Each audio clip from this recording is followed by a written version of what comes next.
এই যে পাসওয়ার্ড ভুলে যাওয়া, এটা তো একটা ডিজিটাল রহস্য, তাই না? আর আমরা প্রায় সবাই এর শিকার। কিন্তু এর পেছনের আসল কারণটা কি? চলুন আজ সেই তদন্তই শুরু করা যাক। আচ্ছা, কখনো কি এমন হয়েছে যে লগইন করার সময় স্ক্রিনের দিকে তাকিয়ে আছেন আর মাথাটা একদম ফাঁকা? পাসওয়ার্ডটা কিছুতেই মনে আসছে না? হ্যাঁ, এই অভিজ্ঞতাটা প্রায় সবারই আছে।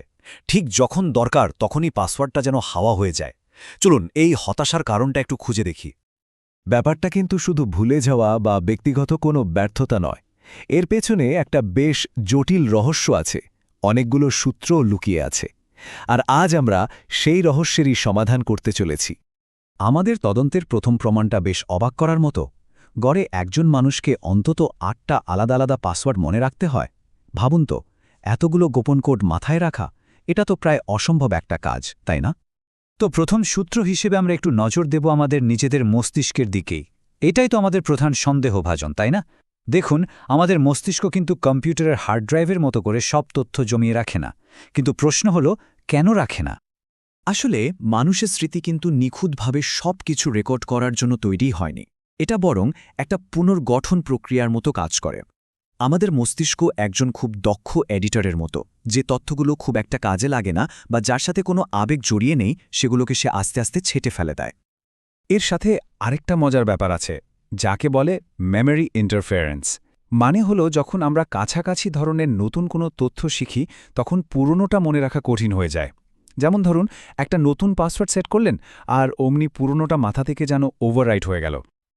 আচ্ছা, এবার আমাদের তদন্তে একটা দারুণ মোড় আসছে। ব্যাপারটা হলো, আমাদের অনলাইন অ্যাকাউন্টগুলোকে সুরক্ষিত রাখার জন্য যে নিয়মগুলো বানানো হয়েছে, সেগুলোই আসলে আমাদের স্মৃতিশক্তির বিরুদ্ধে কাজ করছে। এটাই হলো পাসওয়ার্ড প্যারাডক্স। এই যে দেখুন, এখানেই আসল সমস্যাটা। একদিকে নিরাপত্তা, আরেকদিকে মনে রাখার সুবিধা।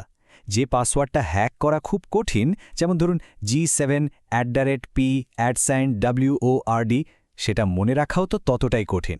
মানে যেটা কম্পিউটারের জন্য ভালো, সেটা আমাদের মস্তিষ্কের জন্য একদমই ভালো না। আর এর ফল কি হয়? আমরা একটা জটিল চক্রের মধ্যে আটকে যাই। প্রথমে অনেক নিয়ম মেনে একটা কঠিন পাসওয়ার্ড তৈরি করা হয়। তারপর যেহেতু ওটা খুব কম ব্যবহার হয়, তাই কিছুদিন পরেই সেটা আর মনে থাকে না। শেষে ফরগট পাসওয়ার্ড অপশনে ক্লিক করে আবার পুরো প্রক্রিয়াটা নতুন করে শুরু করতে হয়। কি একটা অবস্থা, তাই না?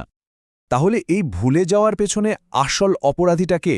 আমাদের তদন্ত বলছে, এখানে দোষটা শুধু একজনের নয়, বরং এর পেছনে বেশ কয়েকজন ষড়যন্ত্রকারী একসাথে কাজ করছে। চলুন রায়টা ঘোষণা করা যাক। আমরা কেন পাসওয়ার্ড ভুলে যাই? প্রথমত স্মৃতি ক্ষয় বা মেমোরি ডিকে, মানে সময়ের সাথে সাথে তথ্য এমনিতেই ঝাপসা হয়ে যায়। দ্বিতীয়ত হস্তক্ষেপ, মানে নতুন পাসওয়ার্ড পুরনোটাকে ভুলিয়ে দেয়। তারপর আছে জটিলতার বোঝা, মানে আমাদের মস্তিষ্ক এত কঠিন জিনিস মনে রাখতে পারে না। এর সাথে যোগ করুন অনেক বেশি পাসওয়ার্ড আর সেগুলোর কম ব্যবহার। এই সবগুলোই মিলেই কিন্তু আসল সমস্যাটা তৈরি করে। একজন নিরাপত্তা বিশেষজ্ঞ খুব সুন্দর একটা কথা বলেছেন।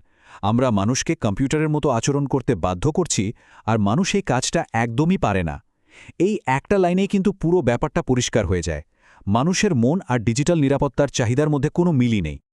তো আমরা অপরাধীদের তো খুঁজে বের করলাম, কিন্তু এই পুরো রহস্যটা সমাধান করে আমরা আসলে কি বুঝলাম?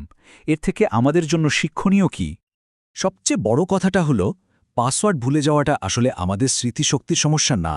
এটা হলো পুরো সিস্টেম বা ডিজাইনের সমস্যা। মানে দোষটা আমাদের নয়, দোষটা সিস্টেমের, যেটা আমাদের মস্তিষ্কের কথা ভেবে তৈরিই করা হয়নি। তাহলে শেষ প্রশ্নটা হলো, যদি পাসওয়ার্ড সিস্টেমটাই আমাদের স্মৃতির বিরুদ্ধে কাজ করে, তাহলে এর ভবিষ্যৎ কি? এরপর কি আসতে চলেছে আমাদের ডিজিটাল পরিচয় সুরক্ষিত রাখার জন্য? ভাবনার বিষয়, তাই না?